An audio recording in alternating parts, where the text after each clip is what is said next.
il y a une question qui traverse les esprits humains depuis la nuit des temps, une interrogation profonde, presque universelle, qui surgit inévitablement dans le cœur de presque chaque personne au moins une fois dans sa vie, souvent quand les nuages s'amoncellent et que la clarté semble disparaître.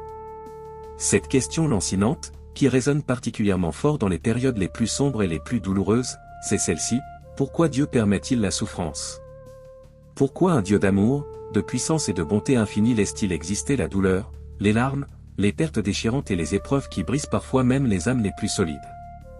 Pourquoi des personnes qui cherchent sincèrement à faire le bien, qui prient avec ferveur, qui vivent dans l'intégrité et la générosité, traversent-elles des tempêtes si violentes que tout semble s'effondrer autour d'elles? Pourquoi certaines prières, prononcées avec un cœur rempli de foi et d'espérance, semblent rester suspendues dans le silence, sans réponse apparente, alors que le besoin est criant et urgent? Ces interrogations ne datent pas d'hier. Elles ne sont pas le fruit d'une époque moderne sceptique ou désabusée. Depuis des milliers d'années, depuis les premières pages de l'humanité, les êtres humains se sont assis dans la poussière de leurs épreuves pour lever les yeux vers le ciel et demander « Pourquoi ?» Les philosophes, les prophètes, les poètes, les simples croyants ont tous, à leur manière, cherché à percer ce mystère. La souffrance semble être une ombre qui accompagne la lumière de l'existence, un compagnon indésirable mais tenace.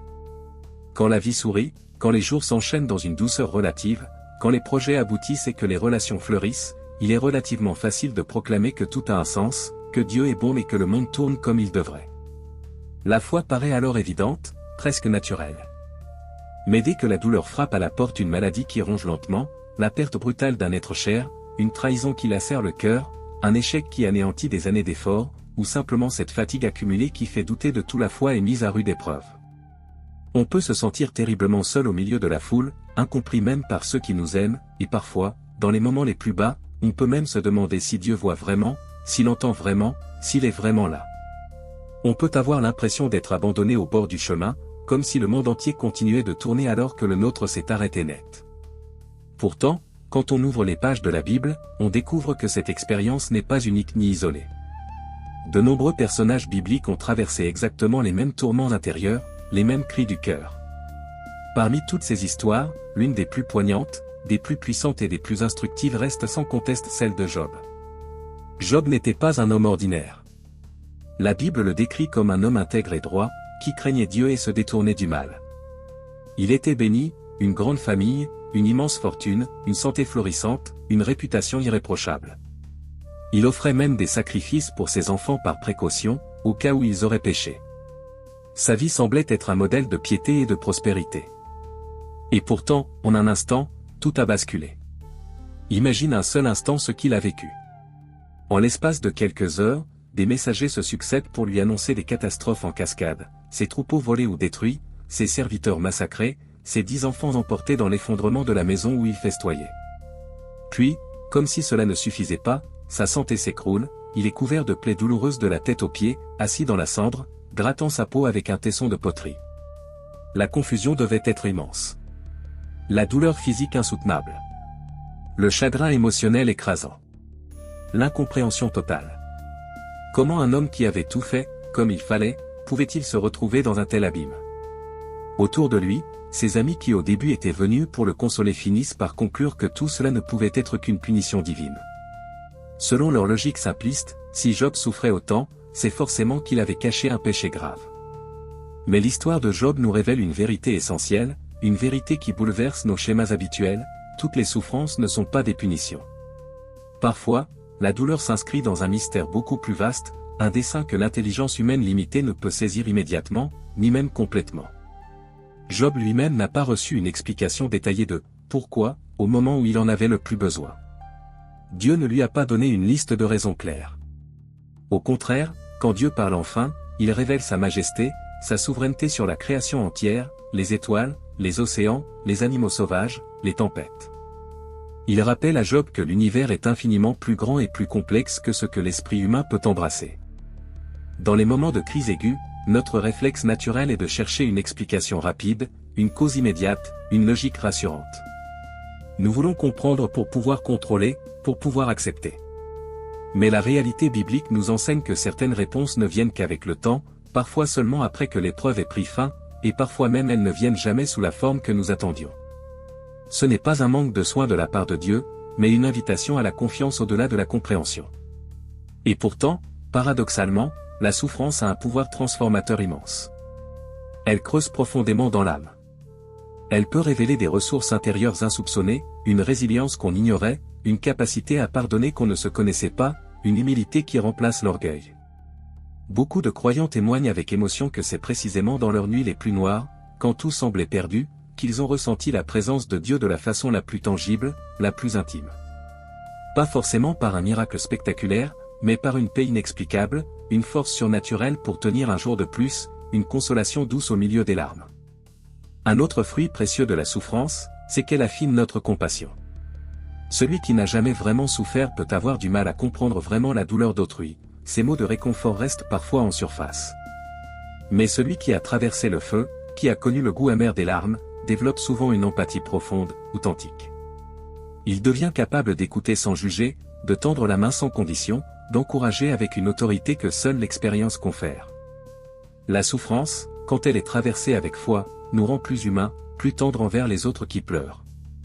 Et comment ne pas évoquer l'exemple suprême, Jésus-Christ lui-même? Le Fils de Dieu, venu dans notre monde, n'a pas été épargné par la souffrance.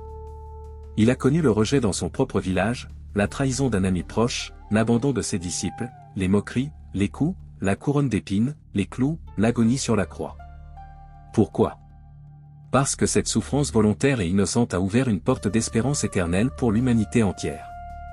Par sa croix, la douleur a été rachetée, transformée en victoire. Ce qui était la plus grande injustice est devenu le plus grand acte d'amour. Cela nous montre que même les ténèbres les plus épaisses peuvent enfanter une lumière éclatante, un salut qui dépasse tout ce que nous pouvons imaginer. Cela ne veut absolument pas dire que la souffrance est agréable, facile ou à désirer. Elle reste dure, cruelle, épuisante. Il est tout à fait normal et humain de pleurer, de crier, de questionner, d'exprimer sa tristesse, sa colère, son désarroi. La vraie foi ne consiste pas à mettre un masque souriant et à prétendre que tout va bien quand le cœur saigne. La foi authentique, c'est avancer pas à pas, même en boitant, même dans le brouillard, en disant « Je ne comprends pas tout, mais je choisis de te faire confiance quand même ». La vie, parfois, ressemble à une nuit interminable, une obscurité si dense qu'on a l'impression que l'aube ne viendra jamais, que le soleil a oublié d'exister. Mais souviens-toi, aucune nuit, aussi longue soit-elle, n'a jamais empêché le matin d'arriver. De la même façon, beaucoup d'épreuves que nous traversons aujourd'hui, qui nous paraissent insurmontables, peuvent un jour se transformer en témoignages puissants de résilience, de restauration, de grâce divine.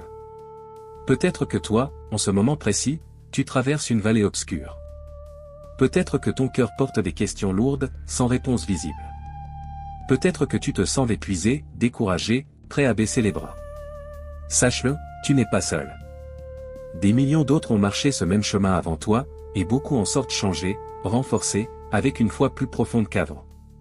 Même quand Dieu semble silencieux, il n'est pas absent.